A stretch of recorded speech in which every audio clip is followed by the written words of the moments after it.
तो शुरू करते हैं सीटेट के लिए साइकोलॉजी के 10 इम्पोर्टेंट क्वेश्चन।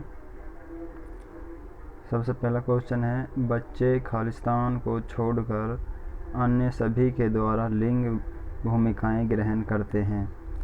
यानी कि नीचे 4 ऑप्शन दिए गए हैं, इनमें से कौन से ऑप्शन को छोड़ करके बच्चे सभी में क्या है कि लिंग की भूमिकाएं ग्रहण करते हैं। तो सामाजिकरण, तो समाज में रहकर तो बच्चा लिंग की भूमिका ग्रहण करता है, यानी समाज में रह कर के बच्चा ऐसा सीखता है कि मम्मी पापा और बहन सबके अलग अलग भूमिका देखता है।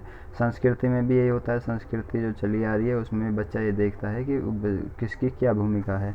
मीडिया में भी ये देखता है, मीडिया में रोल होते हैं अलग अलग, कोई मम्मी का, चाची का, दादी का रोल करती है मीडिया में, है ना।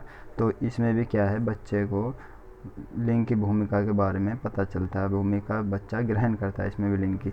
जबकि ट्यूशन में इस तरह की कोई बात नहीं होती, वहाँ पे सब स्टूडेंट होते हैं ट्यूशन में, चाहे लड़का है या लड़की, चाहे लड़की है, ट्यूशन में सभी क्या है, बराबर है, सभी स्टूडेंट है, वहाँ पर लिंग की कोई भूमिका नहीं होती इस ट्यूशन में। तो राइट आंसर है ट्यूशन। अगला क्वेश्चन है, मानकीकृत परीक्षाओं की आलोचनाओं में से एक ये है कि हर परीक्षा की कुछ आलोचनाएं होती हैं, कुछ कमियां होती हैं और कुछ उनके क्या होते हैं, उनके लाभ होते हैं, उनकी उपलब्धियां होती हैं। तो यहाँ पर मानकीकृत परीक्षाओं की जो आलोचना है, उनमें से एक आलोचना बतानी है जो नीचे दिए गए ऑप्शन में है। तो उनकी भाषा को समझना मुश्किल है नहीं, बल्कि उनकी भाषा को आसानी से समझा जा सकता है। परीक्षण बड़ी आबादी पर लागू नहीं किए जा सकते, ये भी गलत है, क्योंकि परीक्षण बड़ी आबादी पर लागू किए जा सकते हैं, तो ये इसकी आलोचना नहीं है। तीसरा, वे बच्चे की क्षमता की स्पष्ट तस्वीर नहीं देते हैं, ये भी इसकी आलोचना नहीं है, क्योंकि ये परीक्षण बच्चे की क्षमता की स्पष्ट तस्वीर देते हैं कि बच्चे में कहाँ कितना क्या है। ठीक है। अच्छा, चौथा ऑप्शन है, वे मुख्य रूप से मुख्य धारा की संस्कृति का प्रतिनिधित्व करते हैं और इसलिए पक्षपाती हैं। ये राइट आंसर है, क्योंकि ये मानकीकृत परीक्षण की एक आलोचना है। यानी कि इसमें क्या होता है, अगर एक टीचर ने कोई एक एग्ज़ाम चेक किया, दूसरा टीचर उसी एग्ज़ाम को दोबारा चेक करता है, तो उस पर उसका इफ़ेक्ट पड़ता है पहले वाले टीचर का। यानी कि जो पहले टीचर ने जिस तरीके से वो चेक किया है, कहीं ना कहीं दूसरा टीचर भी उसको सही ठहराता है, तो ये एक उसका फ़र्क पड़ता है इस पर मानकीकृत परीक्षणों पर। तो ये इसकी एक क्या है, ये इसकी एक आलोचना है। अगला देखते हैं, तीसरा, एकाधिक बुद्धिमानी का सिद्धांत कहता है कि, जैसा कि एकाधिक शब्द से ही मालूम हो रहा है, यानी एक से अधिक बुद्धिमानी का सिद्धांत क्या कहता है। पेपर पेंसिल परीक्षण सहायक नहीं है, प्रभावी अध्यापन के द्वारा बुद्धि बढ़ाई जा सकती है, बुद्धि तेजी से बढ़ाई जा सकती है।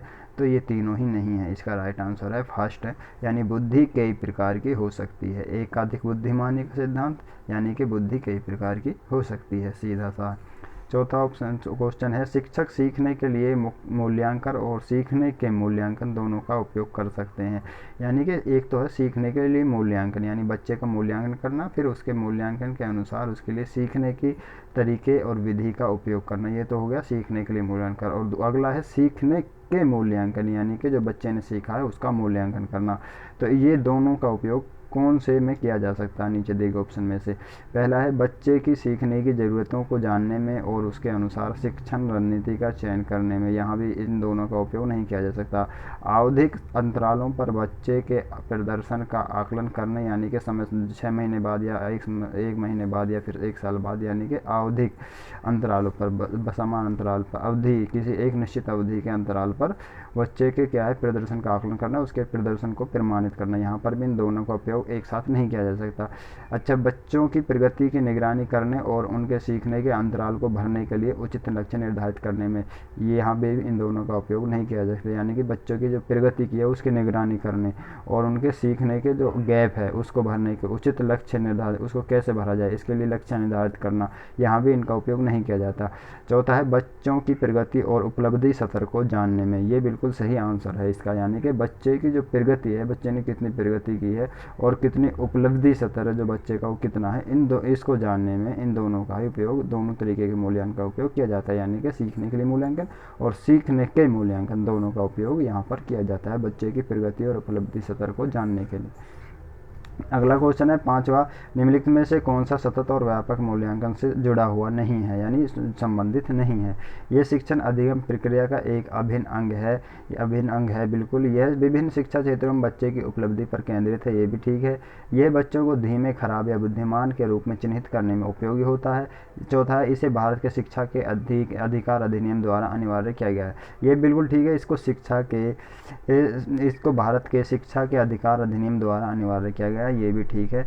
बल्कि जो मूल्यांकन और सतत और व्यापक जो मूल्यांकन किया जाता है, ये बच्चों को धीमे, खराब, बुद्धिमान इस तरीके से चिन्हित करने के लिए नहीं किया जाता कि तू बहुत गंवार है, ये बच्चा बुद्धिमान है, यह खराब है, यह धीमा सीखता है, यह तेज़ी से सीखता है। इस तरह का कभी भी इस जो है डिवीज़न बच्चों को नहीं बांटा जाता सतत और व्यापक मूल्यांकन के द्वारा।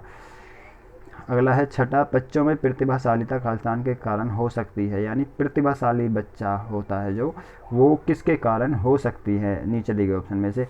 एक, संसाधन समृद्ध वातावरण के कारण, यानी कि उसके लिए, बच्चे के लिए हर तरीके के संसाधन उपलब्ध हैं, ऐसा वातावरण उसके लिए दिया जाता है। दूसरा, सफल माता पिता के कारण। तीसरा है, एक अनुशासित दिनचर्या के कारण। और चौथा है, अनुवांशिकता और वातावरण के बीच एक अंतःक्रिया के कारण। तो ये बिल्कुल राइट आंसर है, यानी कि यहाँ पे क्रिया की बात हो रही है और करना सबसे सर्वोच्च माना गया है साइकोलॉजी में, यानी कि करते रहना, ठीक है, कार्य करना। अनुवांशिकता और वातावरण के बीच जो अंतःक्रिया होती है, उसके कारण प्रतिभाशालिता हो सकती है बच्चे में, ठीक है। अगला है, सामाजिक आर्थिक रूप से वंचित पृष्ठभूमि से आने वाले बच्चों को कक्षा के माहौल की आवश्यकता होती है, यानी कि जो सामाजिक और आर्थिक दोनों ही रूप से क्या है, वंचित बच्चे हैं, वंचित पृष्ठभूमि के जो बच्चे हैं, उनको कक्षा के माहौल की आवश्यकता होती है।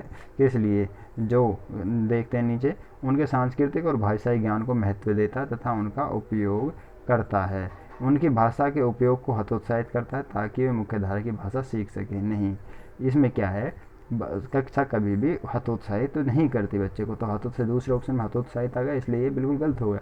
तीसरा है, बच्चों की उनकी क्षमताओं के आधार पर वर्गीकृत करता है। इसमें वर्गीकृत पिछले ऑप्शन बताया था मैंने, यानी डिवीजन यहाँ भी बच्चों का करना आ जाए, वो ऑप्शन नहीं हो सकता। यहाँ पर बच्चों क्या हो रहा है, उनका वर्गीकृत हो रहा है, यानी उनको बांटा जा रहा है, तो ये बिल्कुल गलत है। उन्हें ये अच्छा व्यवहार सिखाता है। जो कक्षा की जो होती है, बच्चे के जो कक्षा का जो माहौल होता है, वो बच्चों को क्या करता है, उन्हें अच्छा व्यवहार सिखाता है। तो इससे जो बेहतर ऑप्शन है सबसे, उस हम जाएंगे फर्स्ट ऑप्शन के लिए की तरफ। उनके सांस्कृतिक और भाषाई ज्ञान को महत्व देता है तथा उनका उपयोग करता है, यानी कि यहाँ पे बात जो हो रही है वो हो रही है सामाजिक और आर्थिक रूप से वंचित पृष्ठभूमि के बच्चों की, तो इसलिए इसमें चौथा ऑप्शन नहीं आएगा, उन्हें अच्छा व्यवहार सिखाता, बल्कि इसमें फर्स्ट ऑप्शन इसका राइट आंसर है, यानी कि उनको सांस्कृतिक और भाषाई ज्ञान को महत्व देता है कक्षा का माहौल, और क्या करता है, उनका उपयोग करता है।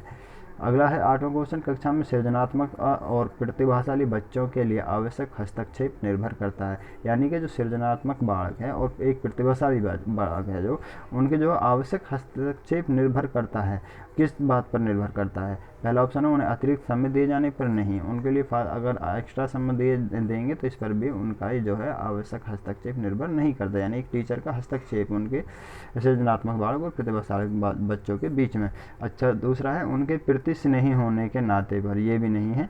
तीसरा है, उन्हें अन्य बच्चों को पढ़ाने की जिम्मेदारी देने पर, इससे ये भी कोई हस्तक्षेप उनके बच्चों के कार्य में नहीं है।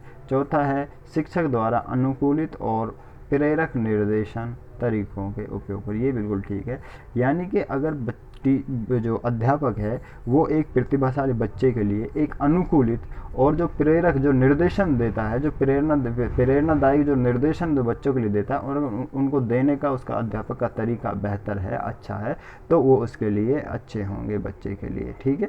उनके अगर अध्यापक का एक अनुकूलित और एक निर्देशन जो प्रेरक निर्देशक है, निर्देशन देने का जो तरीका है वो प्रेरक है, तो इन दोनों तरीकों का उपयोग करना बच्चों के सृजनात्मक और प्रतिभाशाली बच्चों के कार्यों में क्या होता था, हस्तक्षेप पर निर्भर करता है, ठीक है। अगला देखते हैं 9वां, अति संवेदनशील बच्चों को सीखने में मदद करने के लिए निम्नलिखित में से कौन सा तरीका उपयुक्त तरीका नहीं है। इसमें पूछा है कौन सा उपयुक्त तरीका नहीं है असंवेदनशील बच्चों को सीखने में मदद करने के लिए। ठीक है, अधिगम के वैकल्पिक तरीकों की पेशकश करना, ये तो है, अधिगम के अलग अलग तरीके की पेशकश करेंगे, जिस जो बच्चे के जिससे ज़्यादा समझ में अच्छे से समझ में आता उसी हम तरीके को उपयोग करेंगे। अगला है उनके दैनिक कार्यक्रम में शारीरिक गतिविधि का उपयोग समावेश करना, ये भी बिल्कुल सही है, क्योंकि इस तरीके से भी असंवेदनशील बच्चे जो हैं वो शारीरिक गतिविधियां जब हम उनकी कराएंगे तो वो क्या करेंगे, बच्चे आसानी होगी उनको सीखने में।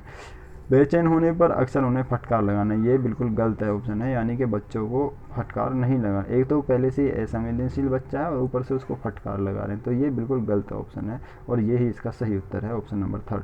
चौथा देखते हैं, एक कार्य को छोटे प्रबंधनीय खंडों में तोड़ना, ये भी ठीक है, यानी कि कोई कार्य है उसको छोटे छोटे भागों में तोड़कर उसको आसान बनाया जा सकता है अति संवेदनशील बच्चों के लिए। 10वां और लास्ट फाइनल आज का क्वेश्चन है, अलग अलग सोच वाले पैटर्न उन बच्चों की पहचान करते हैं जो, यानी कि जो अलग अलग तरीके से सोच सकते हैं। एक कार्य को करना उसको अब वो बच्चा सोच रहा है इसको किस तरीके से करूँ मैं, ये मेरे लिए ज़्यादा आसान रहेगा, इस तरीके से करना ज़्यादा आसान रहेगा, या इस तरीके से करना, यानी एक कार्य को कई कई तरीक़ों से करना, एक ही किसी चीज़ के बारे में विस्तार से सोचना, ये कौन से बच्चे की पहचान है। तो ये डिसलेक्सिक नहीं है, तो एक डिजीज वाला बच्चा हो गया, ये सृजनात्मकता वाले बच्चे की पहचान है, यानी कि एक प्रतिभाशाली एक सृजनात्मक जो बालक है उसकी पहचान है। बाकी ये तीनों डिजीज हैं तो ये नहीं हो सकती एक अलग अलग सोच वाले बच्चे, एक डिजीज वाला जो बच्चा है उसमें अलग अलग सोच वाला पैटर्न नहीं हो सकता। इसलिए सृजनात्मकता सृजनात्मक जो सोच वाला जो बच्चा है उसी में ये अलग अलग सोचने वाला पैटर्न होता है। तो राइट आंसर है इसका सेकंड ऑप्शन।